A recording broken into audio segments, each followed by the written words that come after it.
Welcome back to another YouTube video on Matt Talks Ball. Today, of course, the weekend is getting nearer and nearer. The Premier League is around the corner for game week 2, and Man City, of course, are hosting Tottenham Hotspur at the Etihad Stadium in the early kickoff. So we've got to get into it. So first of all, obviously Spurs got off to a good start.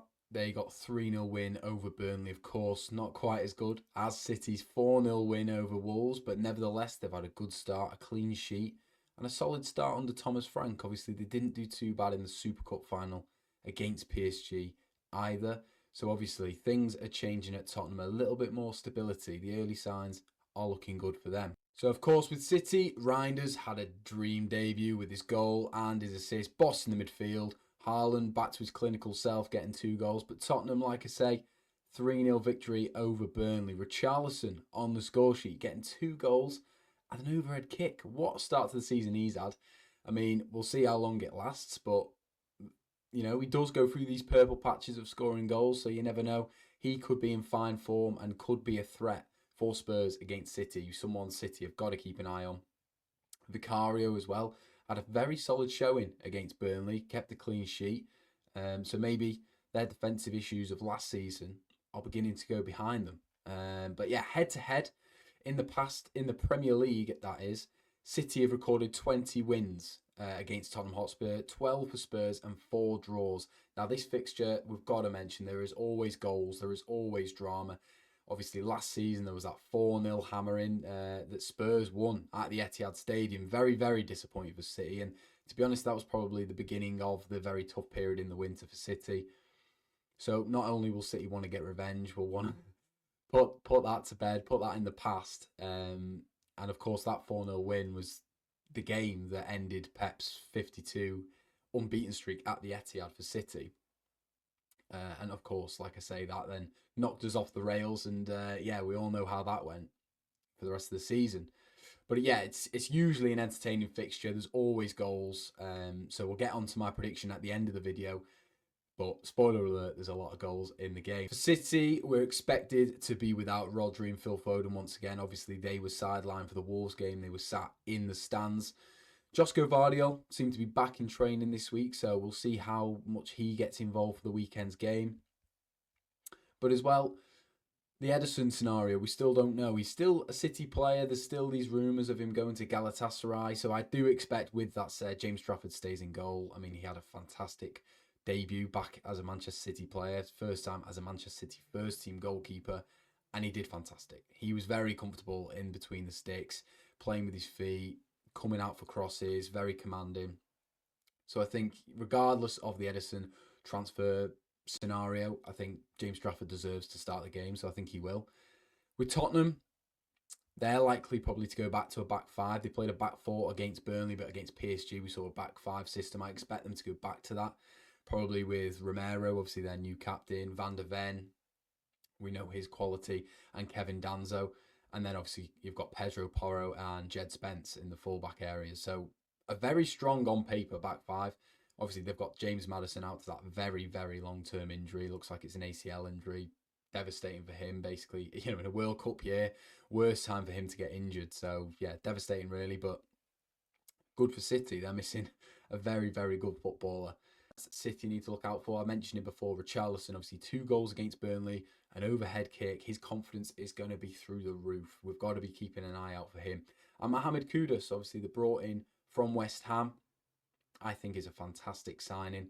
The Ghanaian midfielder slash forward can play on the right, can play as a number 10, can even play on the left. Very dangerous dribbling. Does remind me a little bit Jeremy Doku like going forward with the ball. Can exploit City's space, definitely, that we do cause when we do go forward. Wolves obviously had a couple of chances on the counter-attack, but they didn't really have that cutting-edge quality. They did score, but it was ruled off outside. But I think Tottenham, I think they probably will score against City.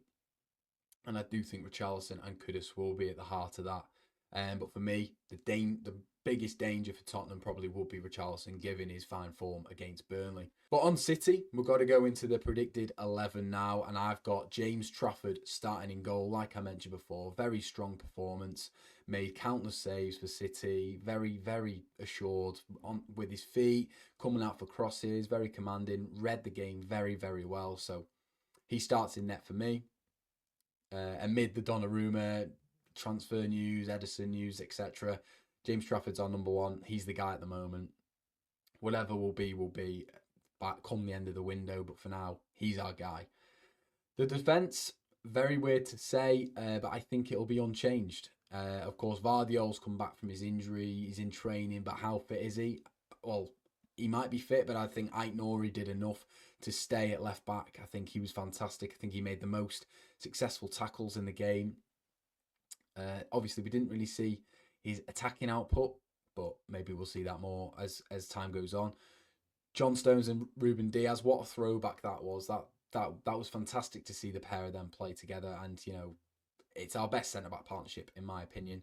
How long John Stones stays fit is another thing. It's a bit of a worry of mine, especially with the rumours of Nathan Ake or Akanji possibly leaving the club. I think that's a lot then of us banking on John Stones staying fit, which I'm pretty sure in his whole tenure at City, he's not had an injury-free season at all. And we're talking about 8 seasons there. So very, very risky. But while he's fit, playing like the way he did against Wolves, he starts for City, of course. And then at right back, got Rico Lewis, of course, got the assist for the opening goal of the season, crossing it across to Haaland. And he had a very, very solid game, making some good, important tackles, drifting into midfield, making some good runs, underlapping and overlapping for Oscar Bob. So yeah, long may that continue. I think a few people might think that Mateus Nunes should start with obviously his recovery pace and physical athletic ability over Rico Lewis, especially when you're facing Tottenham, who are quite a pacey counter-attacking team.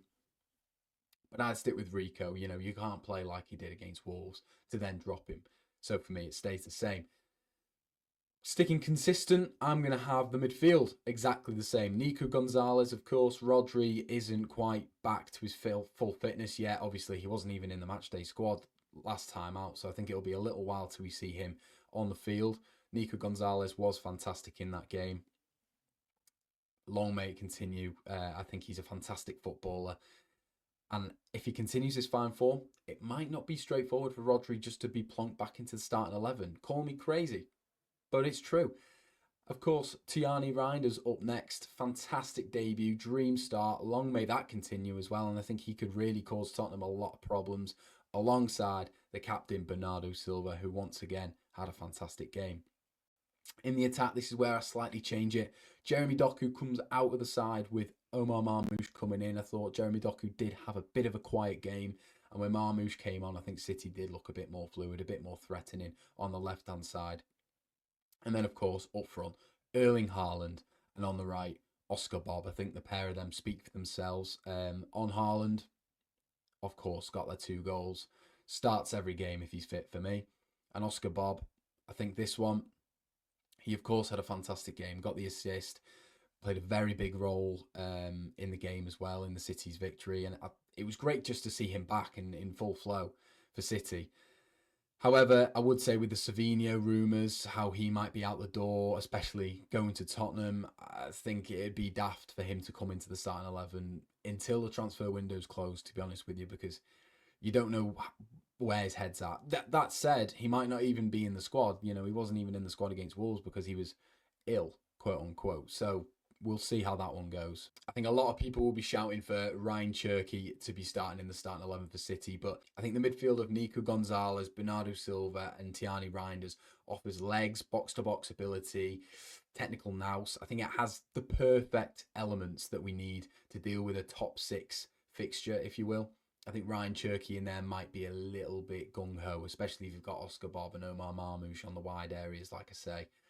We'll see. I'd love to see Ryan Cherky start, but I do think it might be a bit too much to put him in straight away. I think, obviously, like we saw last week, a fantastic option off the bench. I don't think it'll be too long till we start seeing him start games, but, you've also got to think we've got Phil Foden to come back into the side as well. So it'll be interesting to see how we line up when we've got a fully fit squad, but I think he will start on the bench once again.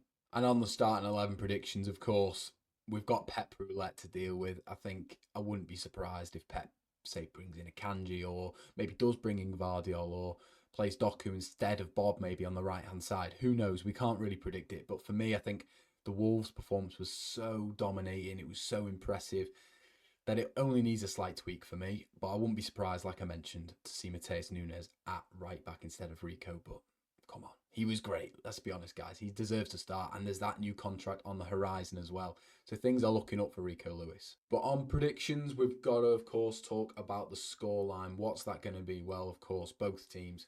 A lot of goals in their first two games, and there's always a lot of goals when these two teams face.